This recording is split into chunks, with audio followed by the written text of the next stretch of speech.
Um, Sorry, and that's my baby. oops. Yeah, that's He Arthur. might be a little loud. Heckler in the back. Yeah. First of all, congratulations. I'm so excited and so proud of you, and I think this book is so awesome. I'm very honored to get to talk to you about this tonight. We had talked about starting with a short reading, which is actually the epigraph of the book.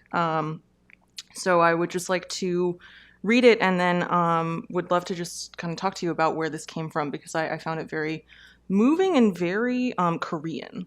And in fact, it is translated from the Korean. Correct. So yes, this is the epigraph to the book. I don't think we drink soju simply because it tastes good. We drink it because we're used to it, because it's easy to find, because it's cheap, because we want to get drunk quickly, because the boss likes it, because we're upset about something, because we have to talk about something difficult, because we got carried away by the vibes, because we're too full to drink beer and whiskey is too expensive, because we're eating raw fish or chongo and can't not have it. I could list countless different reasons.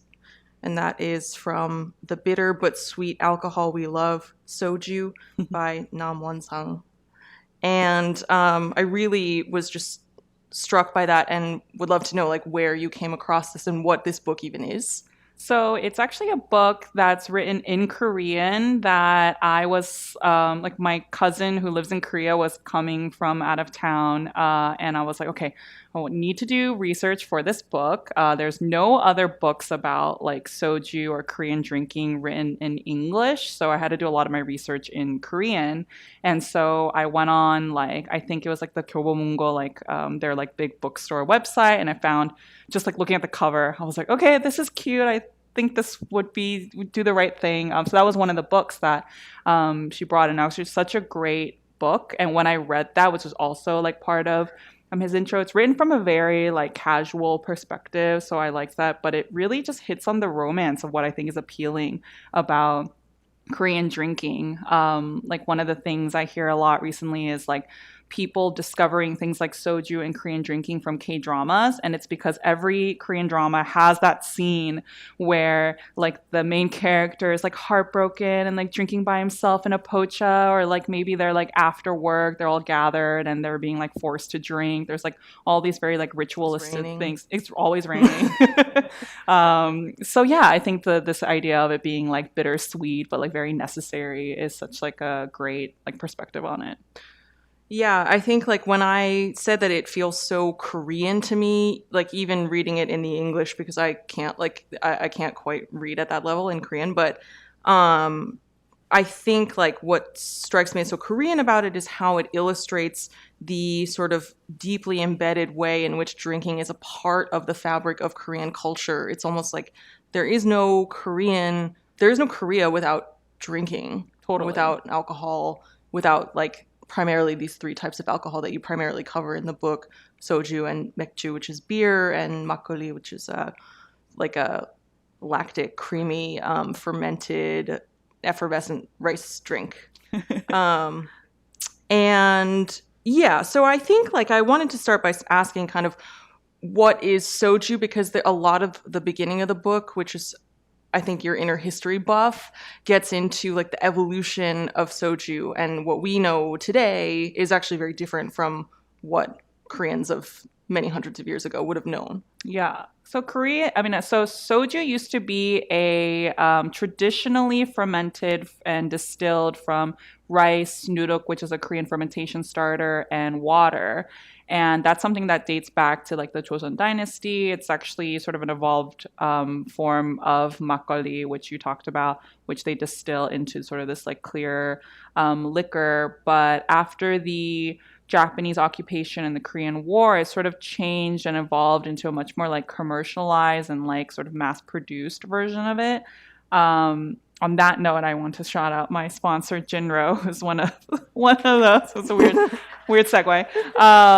But yeah, Jinro is like one of the largest, if not is the largest soju producers in Korea, and they import to America. And yeah, I think that they're such a great representation of sort of the history of soju as it is today. Yeah. So like the version of soju that I think many of us are familiar with today is that kind of classic green bottle. I know you're wearing green to represent the modern soju bottle.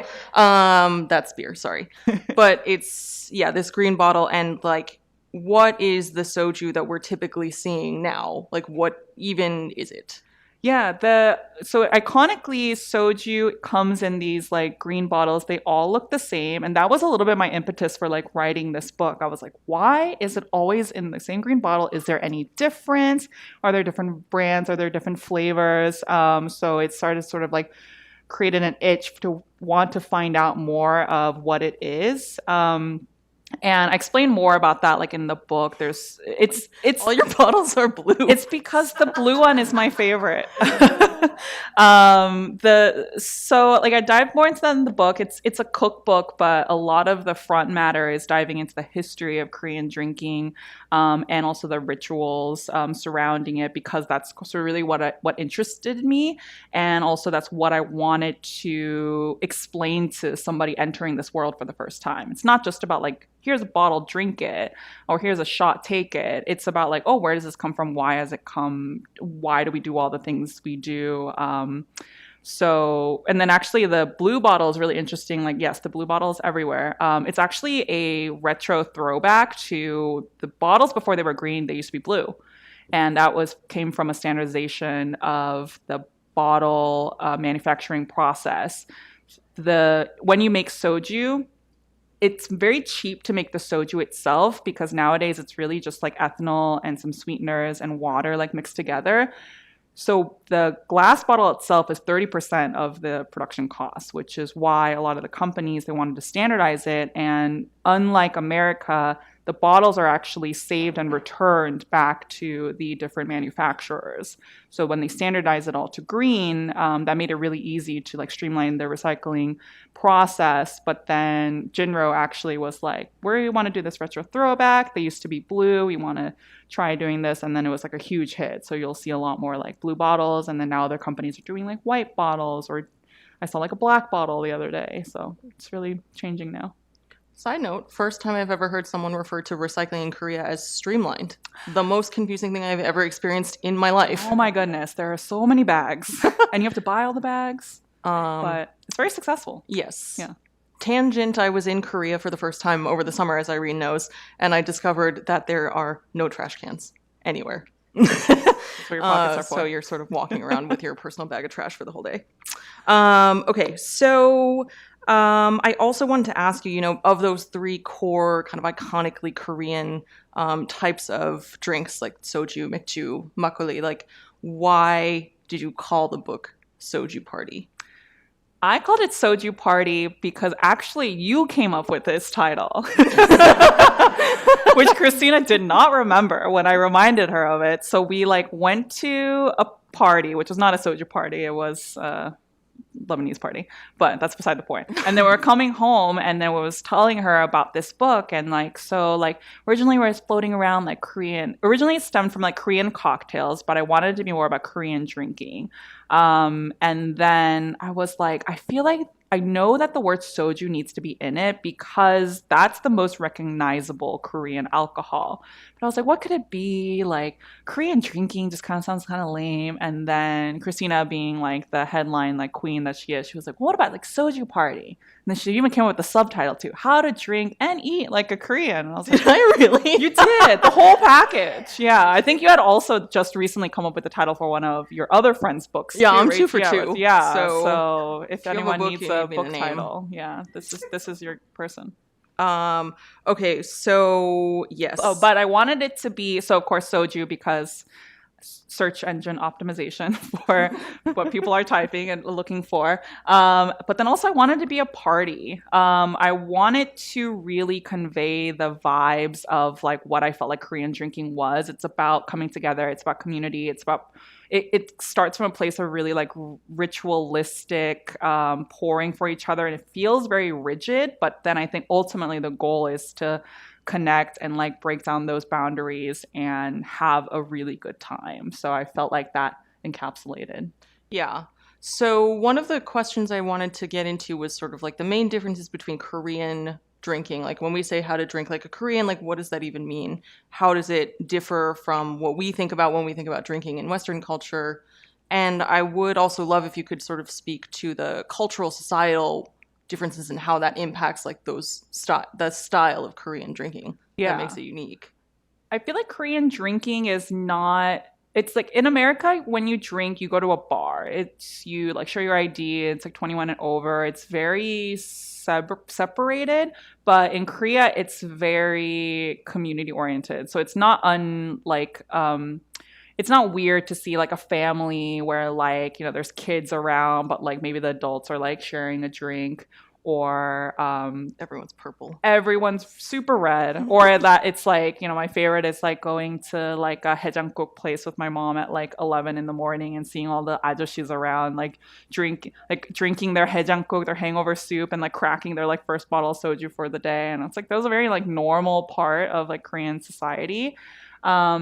And I think that's also because Korean drinking is very tied to Korean societal rules. It's like the place where you see it the most, other than when you first meet somebody. So in Korea, when you first get introduced to someone, you see someone for the first time, you have to bow. There's sort of a unspoken or overtly spoken establishing of like, oh, are you older than me? Are you someone who's more senior than me? And then that plays into the drinking itself because you always have to pour for those older than you or more senior than you. And you also never like pour for yourself, which I think is a very Korean mindset sort of thing, is you always want to be taking care of somebody else and like looking out for others kind of.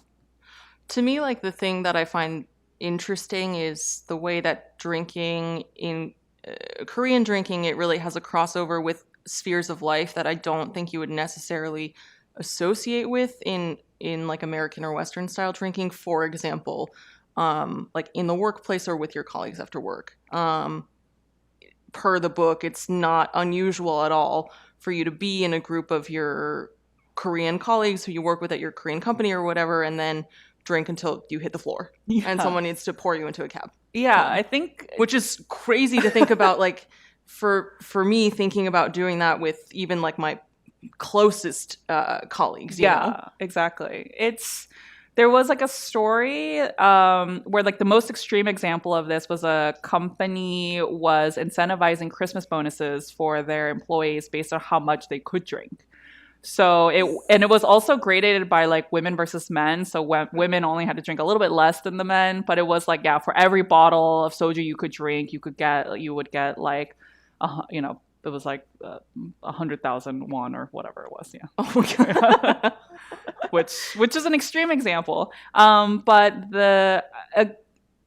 and that part I'm like still not entirely sure why. There's a lot of different reasons for why like the work culture is so tied to the play culture, and that might be one thing. It's a very like work hard, play hard society. Mm-hmm. But then there's very much a expectation that you have to serve your bosses, and if your bosses want to go out to drink, then you have to go. And it would be a real faux pas. Exactly. I don't really feel like it. Yeah, and it's very much like part of the entertaining culture too, is like a client taking the client out, making sure they have a good time so that they shine favor on you in terms of business deals. That seems very classic. And then also it's a way for employees to just sort of like let loose, like in a society where things are so rigid, drinking is the one place where it's like both like accepted and encouraged to just go all out. So yeah, it's really common to be like commuting in the morning and then seeing all the businessmen from the night before like passed out on the subway or on the floor. It's not great, but yeah. It happens. Yeah. Which style of drinking did you learn how to do first? Obviously the boss freak. No, I think when I was younger, it was something like I saw a lot with like my uncles. Like my parents don't drink very much, but my uncles do. So that's something I learned a lot from them, where I would see them pour for each other. I would see like how they would pair like different anju, like dried like fish jerky or like different types of like stews or something with their alcohols, or like drinking makgeolli with like chon, like those classic pairings. And then also growing up, our family did a lot of tesa, which is the Korean ritual of like ancestor and also like kind of death worship. And that's also an integral part of where all these rituals come from. Is part of the ceremony is pouring a drink for the deceased, and then there's an order for that. You go from like eldest son to the next one, and so on. And then obviously there's a lot of food surrounding that. So like we would do that a lot for like Chuseok or for like great aunt's death anniversary and stuff like that. Yeah. Can we talk about Chaz? Yes. So Another primary difference, I would say. yeah. I feel like so cha is this concept of rounds. It's like 1차, 2차, 3차, or first, second, third round, and the idea is that it happens definitely a lot with like the after work or work related drinking. Is that you start in one place and then you're like, okay, let's yeah, it's just water. Irene told me it was soju. Just a giant bottle of soju. And that you start in one place and then you drink until you're sort of wrapped up there, you know, sort of run out of food or drink to eat there. And then someone's always like, let's go to Ita, let's go to this place. And I think it's great because obviously it offers an opportunity for the party to continue, but it also offers an opportunity for people to drop out naturally, to be like, oh, I can't, I have to go home. Right. It feels almost like an etiquette thing as much as it is also for a change of scenery or different food or something. But it can be quite the marathon of just going to all the different places, and that every place, not only are you expected to drink, you're expected to eat. So I think that's where a lot of like the Korean drinking stamina comes from, is just like you eat as much as you're drinking. So this like 1차, 2차 concept I also applied to the book structure itself. I wanted to sort of start with like easy drinking and then go into food and then sort of more heavier, boozier cocktails, and then sort of peak at like there's a party section with like drinking games, and then sort of like taper off into the most important cha, in my opinion, is the last one, because that's where you have to like take care of your hangover. So there's a whole like hangover section in the book, and that's when you're like, okay, I have to eat like a really hearty soup or hangover soup, and then just like prepare my body to recuperate from all this like drinking I've done. That's 5. That's 5차. Yeah. So that's the goal. It's not even 3. It's 5. It's 5. Yeah. 5 rounds. Okay, so food, obviously, yes, an integral part of the Korean drinking experience. It's sort of the reason why you can keep going and you can drink for many, many hours. So what are we eating? So we're eating anju, which is Korean. Like Koreans are so dedicated to drinking that they have their own category of drinking food called anju. But anju is really anything that you eat with alcohol, or that you can eat with alcohol. Generally, it sort of leans a little bit like fried food, spicy food, noodles. Just I noticed the thoroughfare is anything comforting. So there's a big overlap between like food that we grew up eating as kids, things like tteokbokki, or sundae, with like what you sort of look for when you're drinking. And I think that's the case for everyone, like even like in American cultures too. But like, so we're in the cookbook, I have as many food recipes as I have alcohol recipes. And it really ranges from things like, obviously Korean barbecue. There's a whole section about like samgyeopsal, or pork belly, which is one of the classic pairings for soju. But there's also like bossam, which is paired with makgeolli or chon.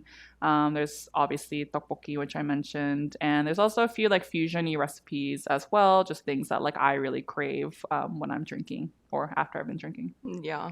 But I also really appreciate how you're like, you know, anju could be a bag of potato chips. It could be a handful of bar nuts. It could be whatever you want it to be. There's a Whatever really feels good to you while you're drinking. Exactly. There's a really famous scene in Squid Games where the two main Wait, first season or characters, second the season? first season, Okay. yeah. I haven't So seen the if you second haven't season. seen it, then just at this point you should have. But there's a scene where the two main characters meet at a convenience store and they're sharing a bottle of soju, and then their anju of choice is literally just a bag of like uncooked ramen, and that's really common where you just like take the bag of ramen and you like break it up and put the little ramen powder on top, and that's your snack. Okay, so I wanted to get into this other really funny and strange thing about Korean drinking that really defines it for me, which is the rules. You've sort of touched upon this a bit. The importance of hierarchy, the importance of age and seniority, and shows of respect. But in order to talk about that, I want to talk about nunchi, which like to me is like a big part of this kind of how you read the room to determine like who gets served first and all that stuff. So, do you want to just explain quickly the concept of nunchi and its sort of importance in Korean society? Yeah, I feel like nunchi is a lot of what Korean society and culture is sort of based on for good and bad reasons. So nunchi is like reading the room. I think it kind of literally translates to like eye reading or like eye comparison. It's this idea is like if you're sitting in a room, you want to make sure like someone's taken care of. You have nunchi about like, oh, am I not wanted here? Like, oh, like are or like there's nunchi about like it's like a little bit like sussing out. Like, are we sussing out like, oh, are you older than me? Are you more senior than me? But unspoken, It's largely unspoken. largely unspoken, but Koreans do have a much more overt like asking of, unlike Americans, where we'll straight up ask like, how old are you? What year were you born? Because you want to establish that.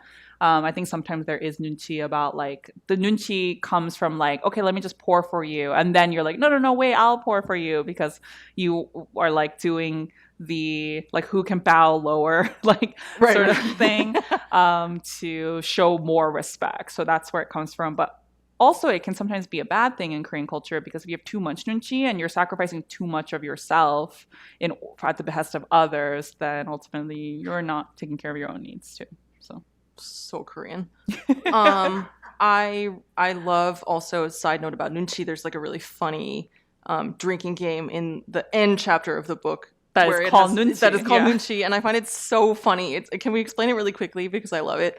It's a game where you have to count like one, you count from one, and the idea is in a group, you ideally only one person says a number. So you have to like suss out like, oh, one, and then two. But then if the minute two or more people say the same number, they lose. So that's like a very good manifestation. Yeah, it's of like that. how can a group of people count as high as possible without two people saying the same number at the same time, which is like without saying anything, just discerning by vibes alone, which I just find to be one of the most Korean things.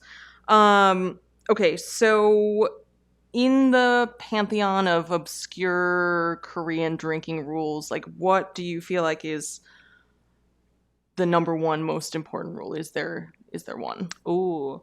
I mean, I think the number one is just to always pour for each other, pour for other people. And in Korean culture, very much like you want to make sure that people's glasses are not empty.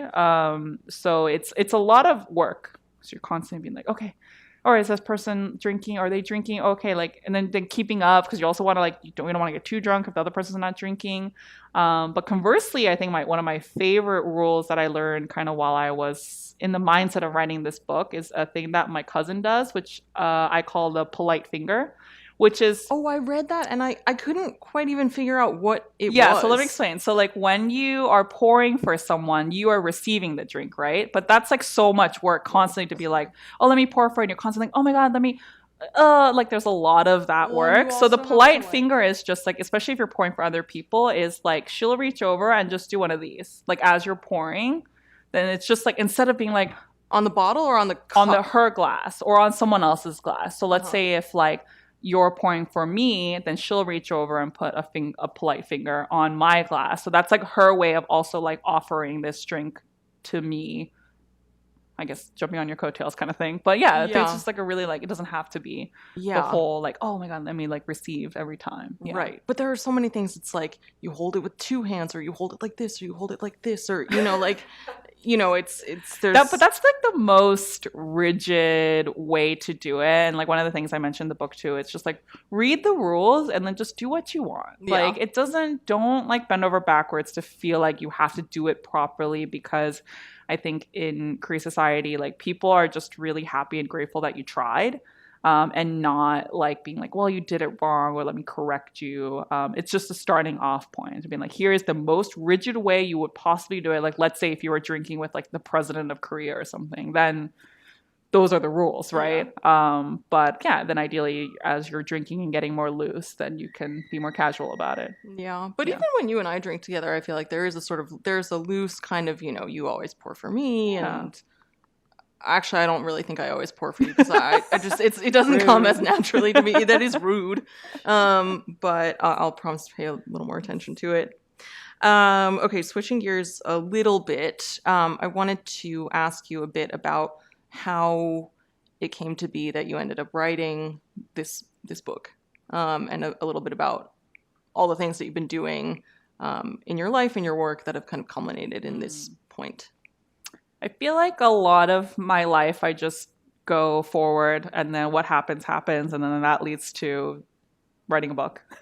But I basically, like, I had been doing these like Korean food pop-ups under like the moniker You Eating, and then COVID happened, and then I sort of switched to doing more like online content and writing and recipe developing and stuff. And around that time, I had like made and posted a video that was like how to make a milky shot, which is one of the like bomb shots in this book, where one of my friends, Tian, he made this milky shot, which like he was couching it by being like, this is a really like old thing. This was like a thing that was popular in like the 90s. And I had never seen it before. And so we were all like, oh, whoa. And then we're like, someone took a video of like me drinking this shot that he had made, and that went like extremely viral on the internet, as did a video that I consequently made called How to Drink Soju, which was just sort of explaining these like basic rules. And then that made me really realize like, oh, people are like really interested in learning about Korean drinking.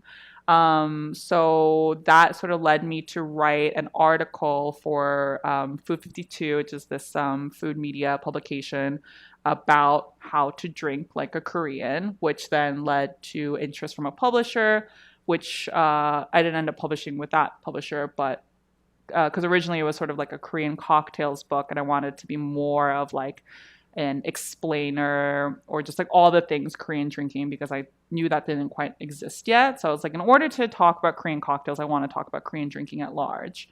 So then that turned into this book. What do your parents think about you having become a 술 expert? It's fun. I don't know. They're here, so we can ask them later. But it's funny because my parents don't drink. I know. And I specifically remember posting one of these videos, and being like, I hope like my mom, like my mom is not like, she's likes Instagram, but it's not big on like being on like featured on Instagram. So like, so when I posted that, I thought for sure she would like be like, why are you doing this on the internet? But then she actually called me while I was in Korea, and she was like, oh, I saw this video you made. And I was like, uh-oh, here it comes. And she was like, but I saw it on like someone else's account. She was like, she was like, it has like over 100,000 views or whatever. She's like, why are you not tagged in this? And I was like, oh. She's like, shouldn't you be getting credit for this video that's like doing very well? And I was like, oh, cool, okay. So I kind of like ran with that. I think that says, if anything, more about how like ingrained Korean drinking is in Korean society, that even for people who like don't drink, they understand that it's something that is a part of it. But yeah, that said, I think like of all the things that I've done, that like the book is like a concrete example of something that like my parents were like, oh, cool. Right. Yeah. Book. We know what Book. that We get is. that. Yeah. So I remember my mom was like calling me and like checking in and being like, oh, so like, what are your deadlines? Are you hitting them? Like, how much have you written? That sort of thing. So, Yeah. No, I feel the same way about my parents and all the other things I do that are not the book, but the book, I think they understand. yeah, Um, they can hold yeah, exactly. it. Okay, so on the subject of the book, to my mind, like there's really not another cookbook that exists like this in like in American cookbookery, which I think is really cool, and I also think is um, something that like for me, I find it to be an incredibly daunting part of the creative experience um, of trying to make something that like doesn't quite exist out there yet. So you really have to kind of dream it into reality. Yeah. And you and I have had many conversations about our joint journeys writing these two books on roughly the same timeline. And I think like I'm just interested in what your process was like and how you came up with this vision and how you sort of knew that it was, the vision that you ultimately wanted to pursue. It's like, how did you know, oh, right, this is a book. Mm-hmm. I when I wrote this book, I mean, I knew that I wanted to do more than like a Korean cocktails book. But I felt like there was so much to talk about, so I did struggle a little bit with that. But then I also gave myself a very like tight deadline to write this because I was opening a bar. It's I also own a bar called Orion Bar in Brooklyn, so that was opening like in the spring, and then I was also actually pregnant at the time of like writing this. So I was like about to have a baby, and then I was like, okay, well, I'm gonna write this book in like 3 months before the end of I think it was like 2023. And I remember my editor and my agent was like, that's crazy. But good luck to you. So I think I just wrote all the things that I possibly wanted.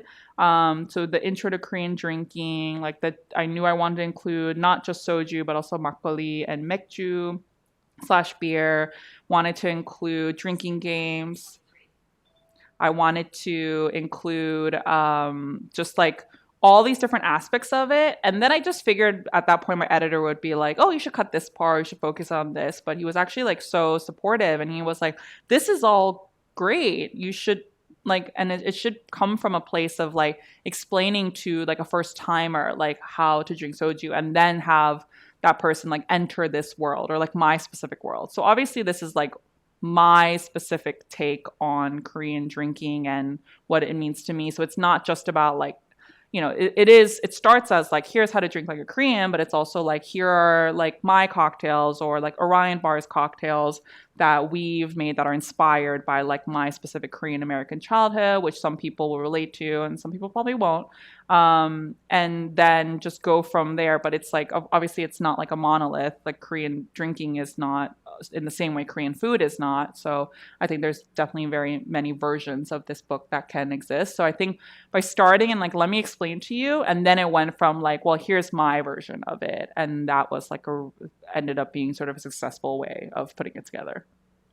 Was there anything that felt particularly difficult to like translate to a different audience, like a sort of, I guess, Western or like American audience? Yeah, in general, I mean, like mekju, like beer, is like a great example because in Korea, beer drinking is very focused on light beer.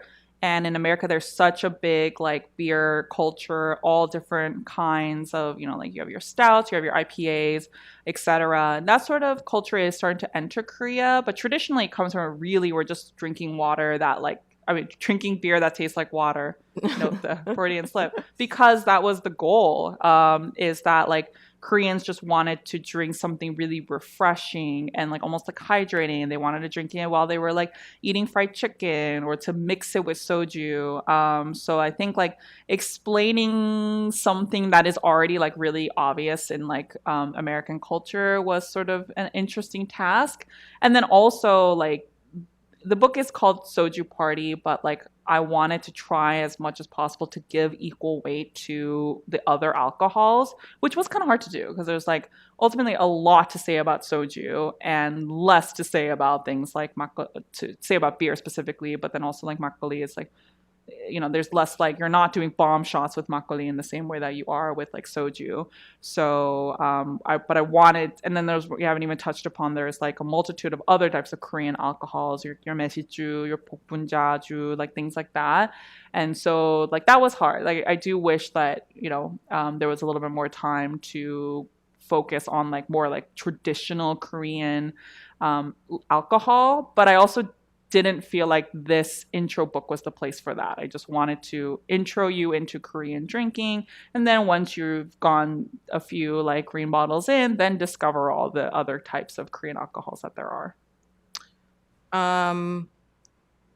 40 minutes. Okay. I'm going to ask one more question.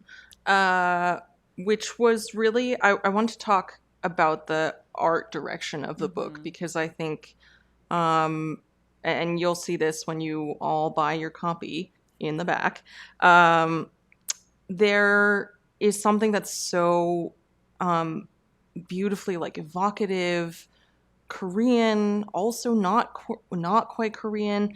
As I flip through these pages and look at these photos, and there's one particular photo, actually I'll find it, but this one photo really kind of like got me for some reason, and it's just I removed my sticker, didn't I? It's a photo of a refrigerator door that's kind of stacked with. It's more in the beginning then. Oh, it is. Oh, yeah, maybe I didn't. It's the intro to the beer section. Oh, maybe I didn't remove my sticker. Yeah, right there. Yes. Yeah. Okay, here we go. So it is this like really beautiful, or whatever. Maybe it's not beautiful. I think it's beautiful. It's the inside of a refrigerator door, and it's stacked with all these different Korean beers.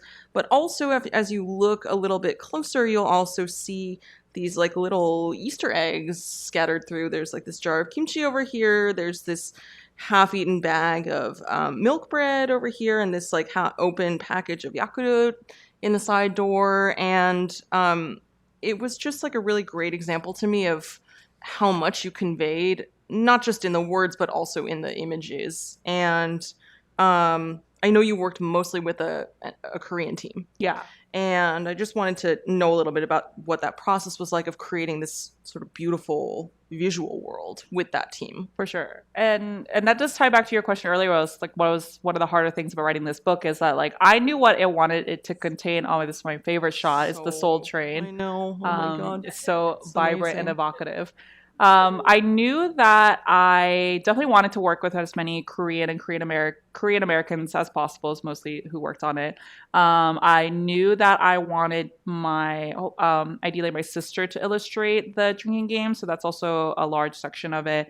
And then I also wanted my friend Hemi Lee, who's the photographer on these, to work with this, and I knew I definitely wanted to work with Eugene Jo, who was the food stylist. So I already knew like the people I wanted to work with, and part of that is because I come from a photo production background. That was like my day job for 12 years prior to entering sort of the more food world at large.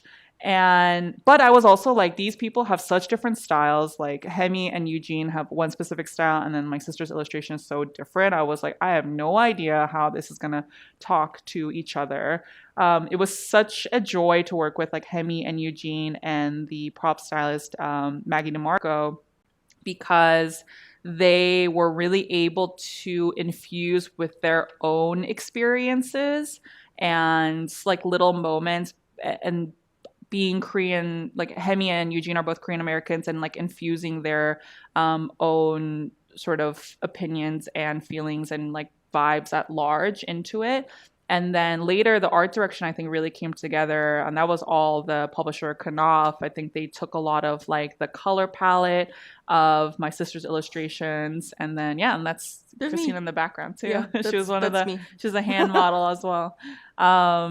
And was able to sort of marry this like vibrant, really sort of intense photography style with sort of the fun joyfulness of the illustration style. And then I think that was really able to like communicate and visualize the Korean drinking as I know and love it.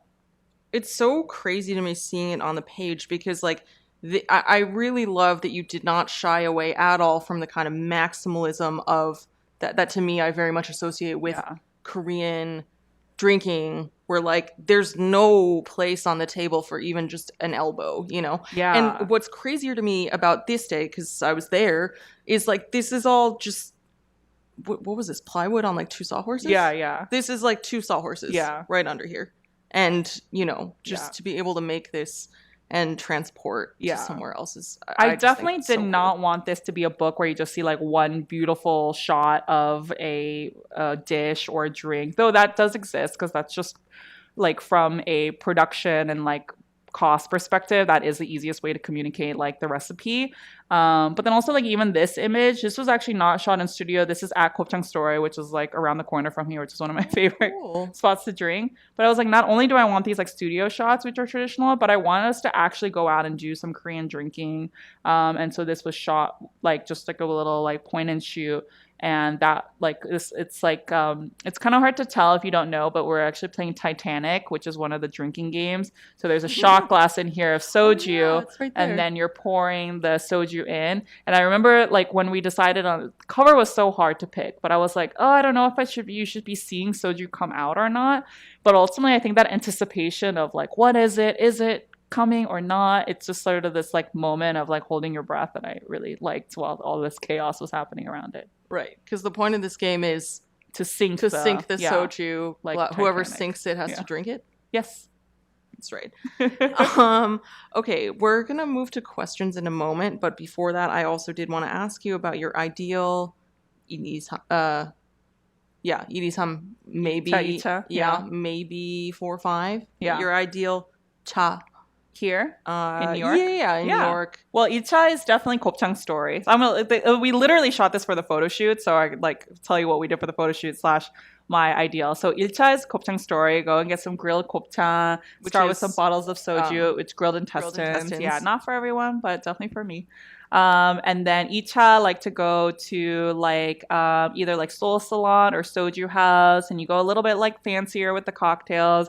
Get some like spicy clam soup. Get another little layer in, and then Samcha is usually karaoke. And then sacha is probably another like pocha, maybe like Itaewon or like K-town pocha. And then ocha is I like to end at like gammiok or tosokcheon to get some hangover soup before have another bottle or two. I always end up buying too many soju bottles and then taking them home with me because I'll be like, I bought this, it's mine. And the next morning I'm like, why is there a soju bottle in my fridge? Why did I do this again? Well, it doesn't go. I mean, It doesn't really go bad. Yeah. Yeah. I specifically wrote down I would have to tap out for the night after 3 cha, but then go home and make myself noguri ramyeon to eat while drunkenly watching TV. See, that's sacha. That's your sacha right That's there. my sacha. Yeah. That's my ideal sacha. Well, thank you so much for this Q&A. wonderful talk. We're gonna move to some questions. Yes. You said that the office people go to drink from the office. Mm-hmm. So do they go in the middle of the week or is it Fridays? Sometimes it's during the middle of the week. I mean, sometimes it's like, oh, you're meeting like a client and taking them out. It's very much expecting Korean culture that you have to go out and drink until you're drop dead and then go to the office at 9 a.m. the next morning. And be very productive. And be very productive. Yeah. If you raise and we your have a hand, microphone actually. well,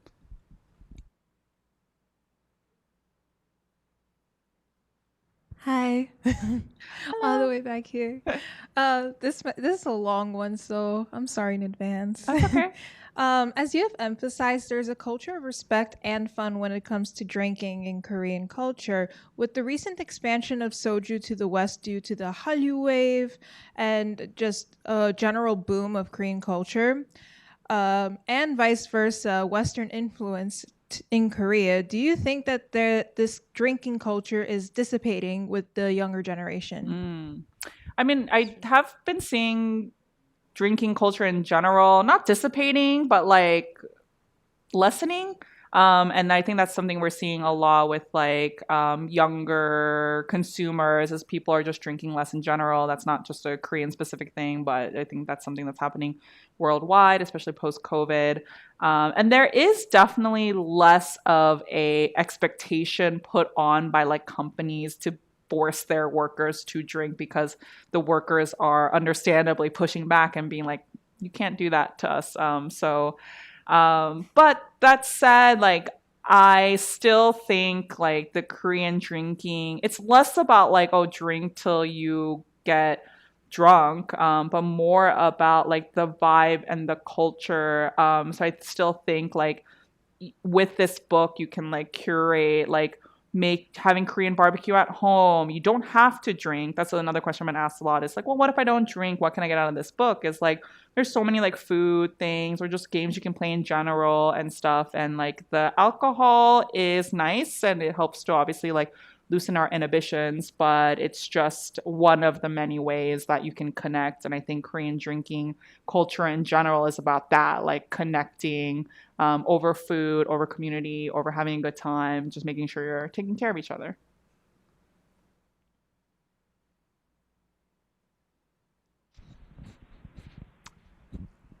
I think she's going to give the mic over there. Do they drink soju in North Korea different in South Korea, or the tradition varies? Because I know the North Korea is a little bit more stricter. Yeah, that I'm not sure, because my understanding in North Korea is that like they do have soju, but like the culture has not like sort of developed in the same way that it has like in South Korea. And also, yeah, I think they're like a lot more like regimented and stuff, but it does exist. But yeah, I think it's very different. I did touch upon it a little bit when I did like find out a little bit of information about it when I was doing my research, but yeah, there's not that much info about it. Does the food pairing with soju change between different generations? If so, like the type or the taste? Sorry, I didn't quite catch that. So is the food pairing different between like old and young generations? Oh, the food pairings with soju, has it kind of changed over generations? Oh, yeah, I believe, definitely. Yeah. I think so. So there's a lot like a very traditional food and drink pairings. There's like a chart in the book where I talk a little bit about like makgeolli, which is like the oldest Korean alcohol. There's very clear pairings with that. People always say like, when it rains, like I crave makgeolli and chon because like the sound of chon frying sounds like the rain falling on the ground. So that's like one of the most classic pairings. That talks a little bit about like samgyeopsal and soju. So those are still very popular. But anju in general and Korean food in general has really been going in a like, we're going cheesy, we're going spicy, we're going a little bit sweeter. So like one of the recipes in my book is like a cheesy spicy tteokbokki. Like I think that's very representative of like the type of anju I think like more like younger generations are looking for today. So I think we have time only for one last question. So Christina, would you like to ask that last question? Yeah, I would love to.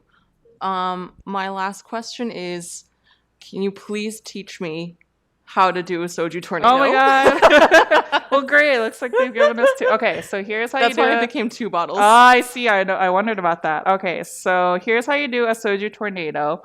If you do it really slowly with me at first, you want to hit on a clock like 3 o'clock, and then 9 o'clock, and then 12. But the key is the snap at the end. Okay. So if you do it a little bit more slowly, it's going to go like this, and you're going to snap right here. Like this, Yeah, this. yeah. But don't stop here or here. Stop only, just go like that.